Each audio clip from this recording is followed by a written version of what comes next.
modérément positif. Bien, c'est justement, M. le Président, combien de temps qu'il nous reste? 6 minutes, cher collègue. C'est la direction dans laquelle j'allais, parce qu'en bout de piste, tout ça, c'est en arriver à dire, bon, ben OK, le déficit et ou aussi l'endettement qui va continuer. Dans des calculs pour en arriver là, à arriver à votre chiffre de 13,6 milliards, il y avait eu inclusion de l'accélération de la dépréciation que vous aviez utilisé pour dire que le fédéral... l'amortissement, excusez. Oui. L'amortissement accéléré. Oui, oui, oui. Que le fédéral a l'intention d'aller de l'avant avec ça. Oui. Que ce soit aux conservateurs ou aux libéraux, ça va aller dans cette direction-là. Bien, les conservateurs ne se sont pas prononcés, puis le gouvernement actuel n'a pas reparlé de ça depuis la mise à jour, mais on présume que ça va aller de l'avant. Et les mêmes suppositions pourraient être utilisées aussi pour parler de l'augmentation du taux d'inclusion sur le gain en capital. Oui, c'est approximativement le même ordre de grandeur. Exact. Donc, on parle de 2,8 milliards, 2,6 milliards, grosso modo. Pour le gain de capital, ça dépend s'ils font seulement renverser le taux d'inclusion ou s'ils renversent aussi les assouplissements. Ça, c'est des nuances là, qui semblent être trop fines pour une campagne électorale.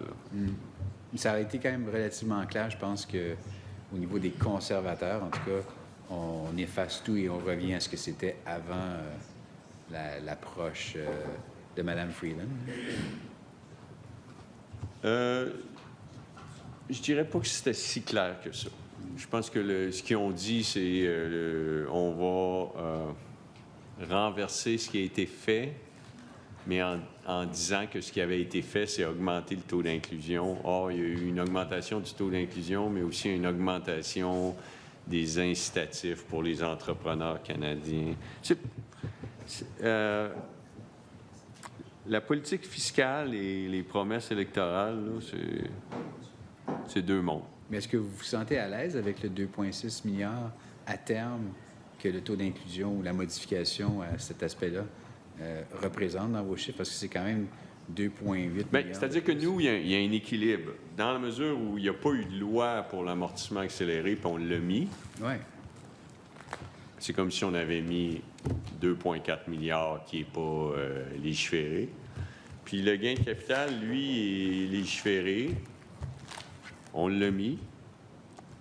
Et là, il va falloir qu'il y ait un résultat d'élection, un nouveau gouvernement, un budget. Puis là, il va y avoir de la législation fiscale.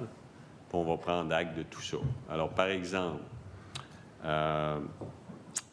s'il faisait l'amortissement accéléré et éliminait le gain de capital, bien là, nous, on aurait 1,8 milliard de trop. C'est l'amortissement accéléré. On aurait 2,2 milliards de trop. Mais ça dépend. C'est 1,8 s'il renverse les assouplissements sur 5 ans.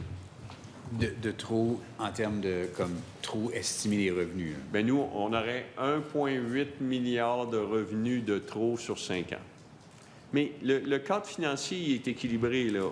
Par exemple, on anticipe d'autres revenus liés aux litiges sur le tabac qui ne sont pas dans le cadre financier.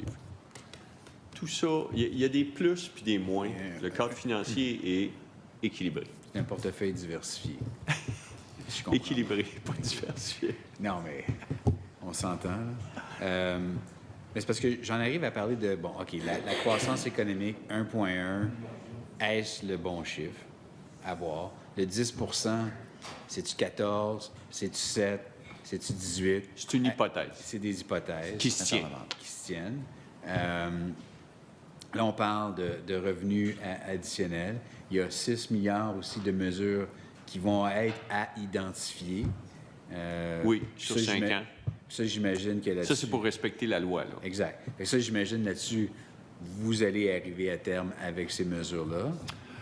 Ou il y aura un plan fédéral d'infrastructure. Ouais. Ou le plancher de 3 dans le transfert canadien en santé sera à 5.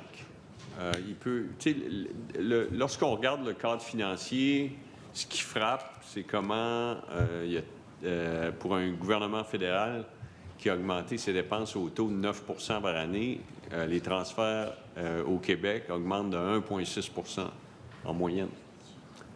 Alors, on a besoin d'un effort supplémentaire du fédéral, de la croissance économique.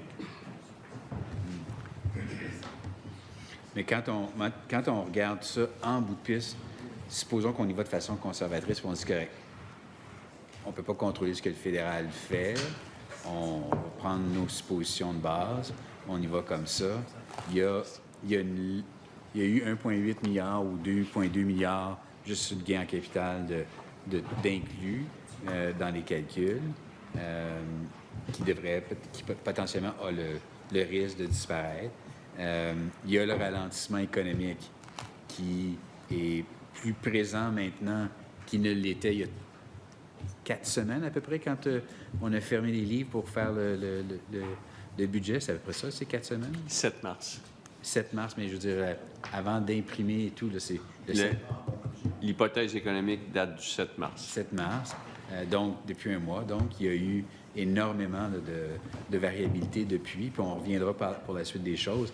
Mais où est-ce que je veux en venir avec ça, c'est que l'endettement a fort probablement plus de chances d'être plus élevé. Non. Que... Le cadre financier est équilibré. Il y a des risques à la baisse, il y a des risques à la hausse. La prévision économique est solide, documentée. Très bien. Alors,